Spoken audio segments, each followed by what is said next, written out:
కయీను తన భార్యను కూడినప్పుడు ఆమె గర్భవతి అయి హనోకును కనెను. అప్పుడతడు ఒక ఊరు కట్టించి ఆ ఊరికి తన కుమారుని పేరును బట్టి హనోక్ అని పేరు పెట్టెను. కయీను వంశావళి. కయీను హనోకును కనెను. హనోకు ఈరాదును కనెను. ఈరాదు మహూయాయేలును కనెను. మహూయాయేలు మతూషాయేలును కనెను. మతూషాయేలు లెమెకును కనెను. లెమెకు ఇద్దరు స్త్రీలను పెళ్లి చేసుకొనెను. వారిలో ఒకదాని పేరు ఆదా, రెండవ దాని పేరు సిల్లా.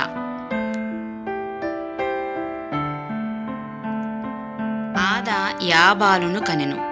అతడు పశువులు గలవాడై గుడారములలో నివసించు వారికి మూల పురుషుడు. అతని సహోదరుని పేరు యూబాలు.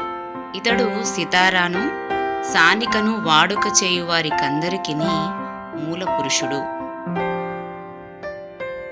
మరియు సిల్లా తూబల్ కయీనును కనెను. అతడు పదునుగల రాగి పనిముట్లన్నిటినీ ఇనుప పనిముట్లన్నిటినీ చేయువాడు. తూబల్ కయీను సహోదరి పేరు నయమా.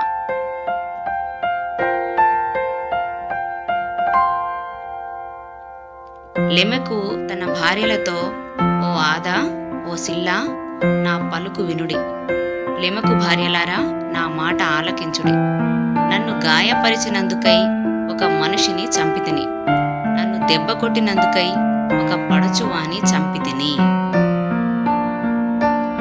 ఏడంతలు ప్రతిదండన కయీను కోసము వచ్చిన ఎడల లెమెకు కోసము 77 వచ్చును అనెను.